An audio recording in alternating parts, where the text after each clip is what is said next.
Hi అండి కవిత గారు. Seed cycling follow అయ్యాను, బెనిఫిట్స్ చూశాను అన్నారు. అసలు ఎలా కనెక్ట్ అయ్యారు? Hi ma'am. నేను పీరియడ్ ఇష్యూస్ దాదాపు 2 years నుంచి ఫేస్ చేస్తూ ఉన్నాను. నేను ఇన్స్టాలో పేజ్ స్క్రోల్ చేస్తూ ఉంటే మీ పేజ్ చూసాను నేను. దాంట్లో నేను not only seed cycle method, నేను అన్నీ చెక్ చేస్తున్నాను. Every video I'm following that thing.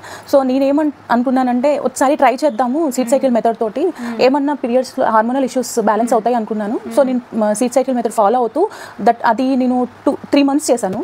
నాకు ఈవెన్ 2 monthsలోనే నాకు రిజల్ట్ వచ్చింది.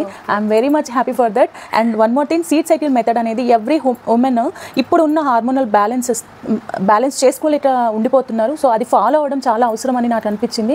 నాట్ ఓన్లీ దట్ థింగ్, మీరు చేసిన ఎవ్రీ పోస్ట్, ఎవ్రీ రీల్ అంటే అది హెల్త్ రిలేటెడ్, అది నాకు చాలా బెనిఫిట్ అనిపిస్తుంది. I'm very much happy ma'am. Thank you so much అండి. ఇంతకుముందు పీరియడ్స్ లైక్ మీకు ఏంటి ఇష్యూ ఏం లేదు మ్యామ్. నేను యాక్చువల్లీ నాకు తెలీదు, టాబ్లెట్స్ వేసుకుంటాను కదా, అలా లేడీస్లో వచ్చే ప్రాబ్లమ్స్ అది బ్యాలెన్స్ చేసుకోవడం కోసం టాబ్లెట్స్ యూస్ చేశాను. అది చాలా ఎఫెక్ట్ అనిపించింది నాకు. సో దానివల్లే నాకు 21 days అలా నేను హార్మోనల్ టాబ్లెట్స్ కూడా యూజ్ చేయడం జరిగింది. సో నాకు అది వద్దు, అది స్టాప్ చేద్దాము, మీది ఒకసారి ఫాలో అయ్యి చూద్దామని చూసాను. But I'm very much happy for that.